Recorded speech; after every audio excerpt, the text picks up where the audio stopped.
Hello, ladies and gentlemen, and welcome to the Discriminating Gamer. You know, Ray, I've got to tell you, I recently finished a puzzle in 4 days. The box said 3 to 5 years. Ladies and gentlemen, today we're going to go ahead and take a look at Axis and Allies Guadalcanal from Renegade Game Studios.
We'll get back to the review in just a moment. I want to take a minute to ask you to check out my other channel, that is Cody Carlson, PhD, where we talk about history, books on history, military history. I even post some of my lectures for my classes on there. Please check that out. Please subscribe to that channel. And now, back to the review.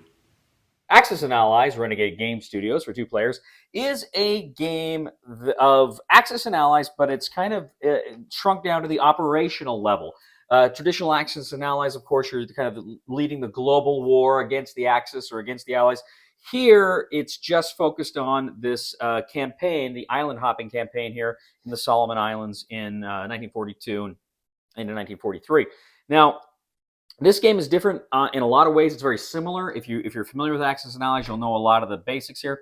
What's different here are a few things. First of all, you've got the islands, various island groups, and then the sea zones. And you also have kind of your starting areas here, which are these little player boards you attach to the main board. And this is where you're going to kind of muster your units and what have you.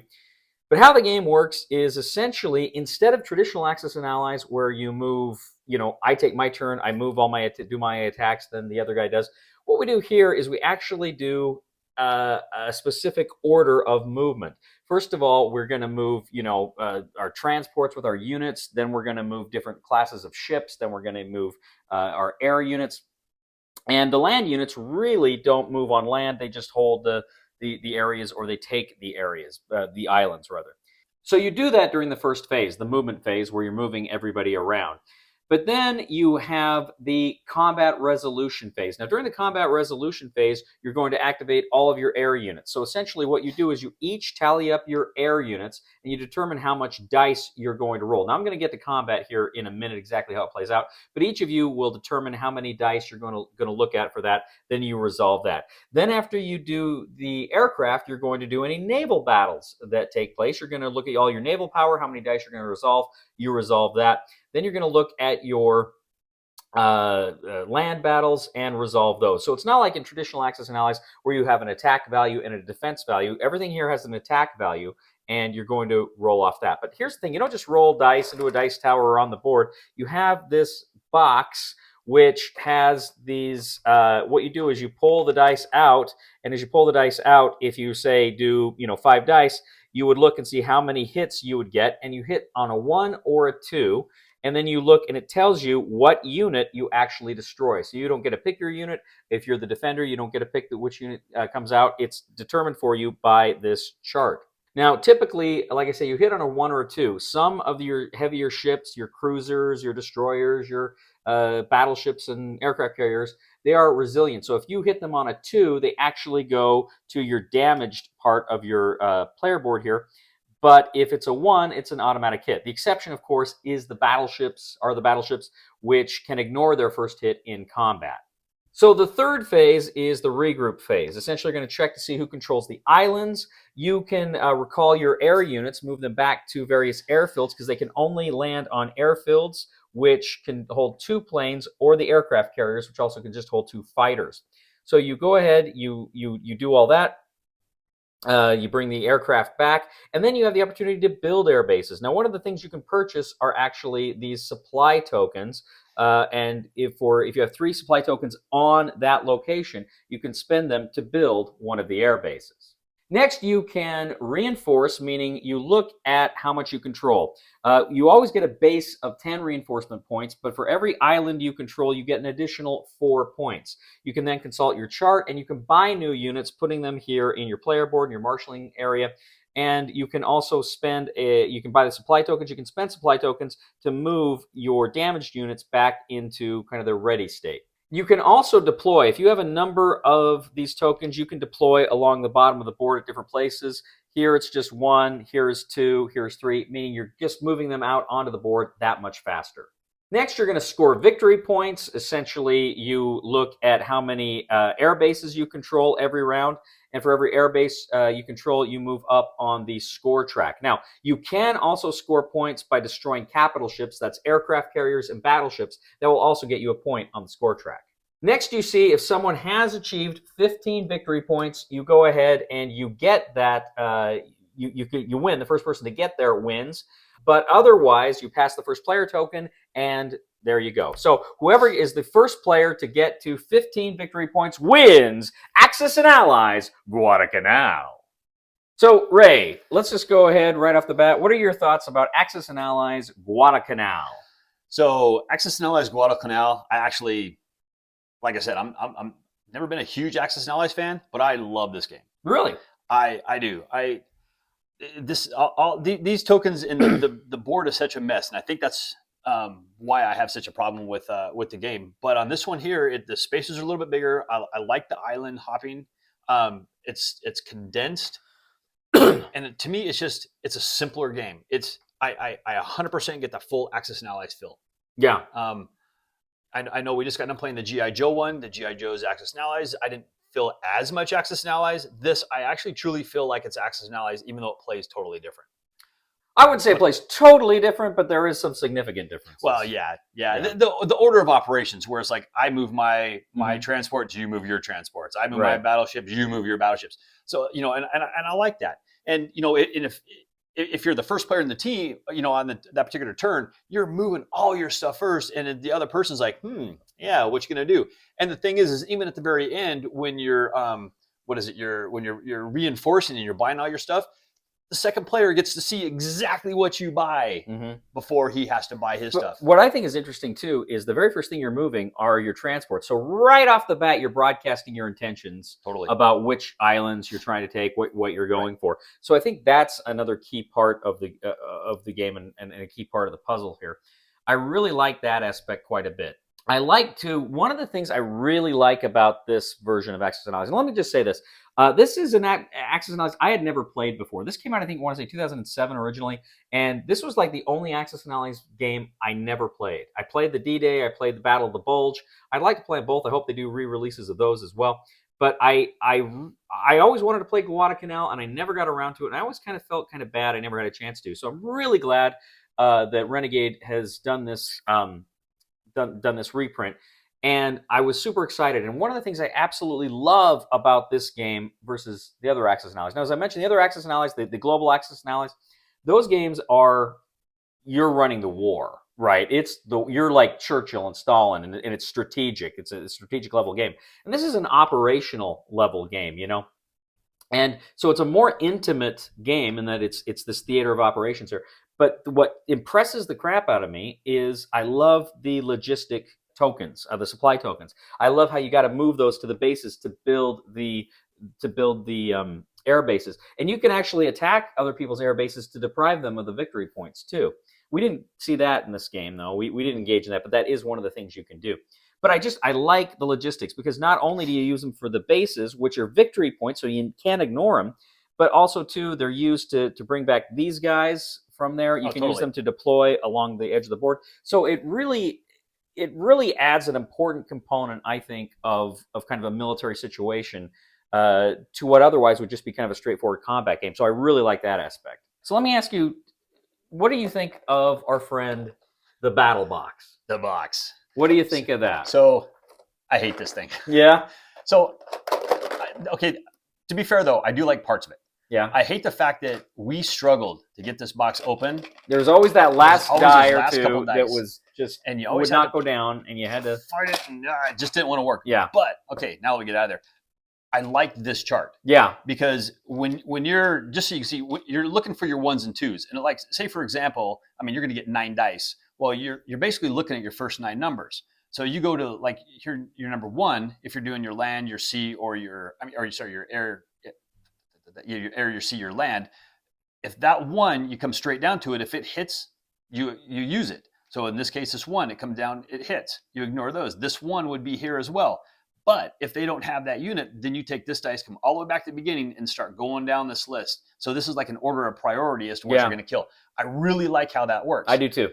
But pulling this thing out of this box is absolutely horrible. I'd almost rather put it off to the side, get a dice tower, and just roll one at a time and set put them out. I agree. But that would be so slow. It'd be slow. It'd be tedious. It's like the idea of this is really cool. It is. But just the execution, because they don't always easily go back down, sucks. If this was, I think, a little bit longer, and plastic, and they got rid of this cardboard, I think it would be better. It's just that I don't think the dice have so much room to move around inside that box. Yeah, I agree. I think unfortunately, if it were plastic, it'd probably be prohibitively expensive, right? But I get why they do it. But it's a pain. I'll probably, I guess when I play this again, and I will be playing this again, I'll probably still use it. But it kind of makes me wonder if there is a better solution out there for it, because it's the way combat interacts with that is good. I like the fact that when you go into a combat and you're fighting and you don't know what you're going to lose, you're not sure what the damage is going to be. That is so cool, because it's like you're always thinking, oh well, I can just lose infantry, or I can just lose destroyers or submarines. No, and actually submarines, that's a pretty cool aspect of the game too, because of course submarines in regular Axis and Allies have a like sneak attack here, but here they don't have regular attack. They don't go in regularly. Instead, what they do is during the movement phase they move and they can immediately attack, which is I guess a sneak attack, and they get a chance to roll and see if they can take something down. I took out one of your transports that had dudes on it, and then I damaged one of your aircraft carriers. Yeah. So that was an effective little submarine I had there. Yeah. The Japanese are really bad with subs. That's all I got to say. Yeah, he was not terribly effective, because I was sneaking him around, and you kind of intercepted me with your sub. I just roll bad. Yeah, it was good. So I do have a rules question though, because I don't know if the regular Axis and Allies does this, and I was going to ask, but I do like the fact that on the transports, when you have a transport sitting in a water zone right here, and at the very beginning you can load it, but I can actually load from this island and I can load from this island, and then I can move the whole thing. But in regular Axis and Allies, can you? I don't think you can load from multiple locations. I don't know. I don't remember that you can, but I do like that, because I like how you used to have transports all over the place, and they're just compiling them on these, and then they're moving around. Well, it's funny too, because transports are kind of your lifeblood in the game, and that's true of Axis and Allies Pacific, and even to an extent Europe.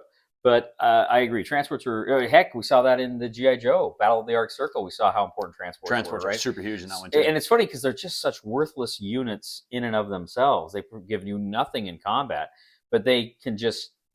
They're so necessary. They're so necessary in the game. Really, for me, the only criticism is the problems we had with the battle box. Other than that, I thought this was spectacular. Great decisions. Like I say, with every movement of those units that's going on there, with every time we're moving those units there, it felt like you were thinking, oh, I should have done that. But you can't anticipate what your opponent's going to do. So it's a really good puzzle. I would actually like to see maybe some more Axis and Allies games that have kind of a similar feel. I did a Kickstarter preview for a game about a year or two ago called Song of War.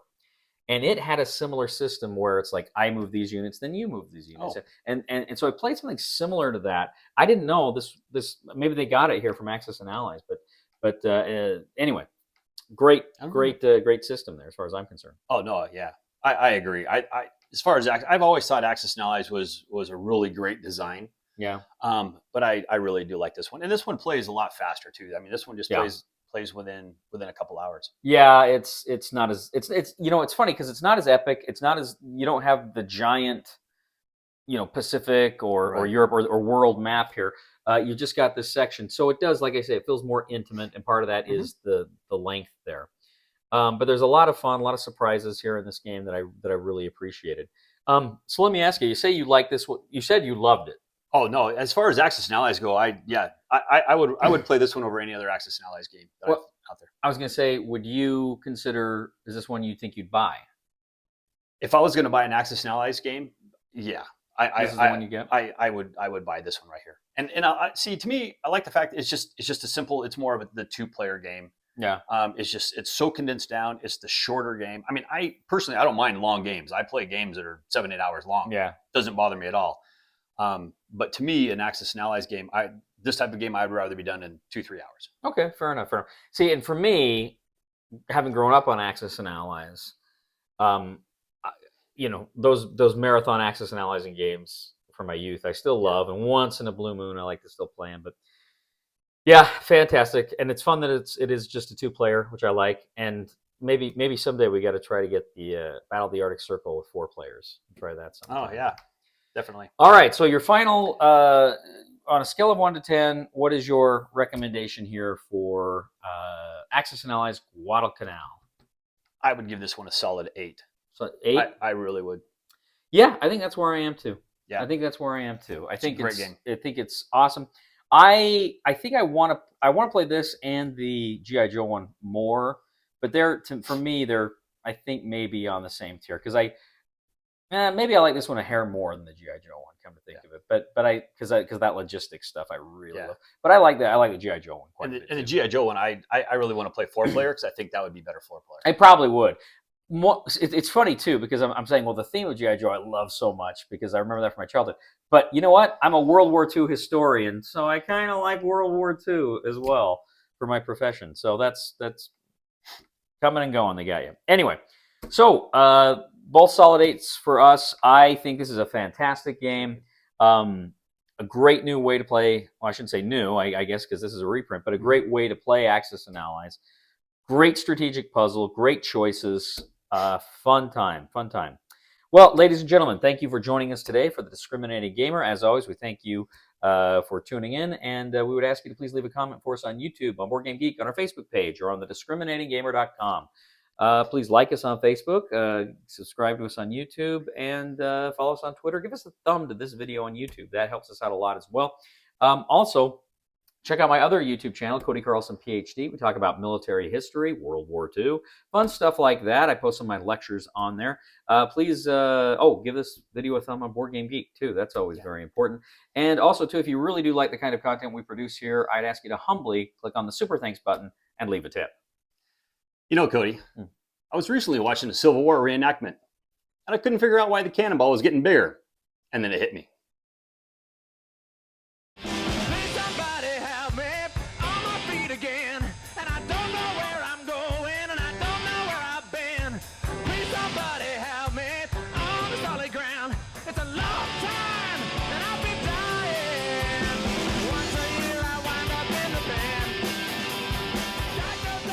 And global thermonuclear war.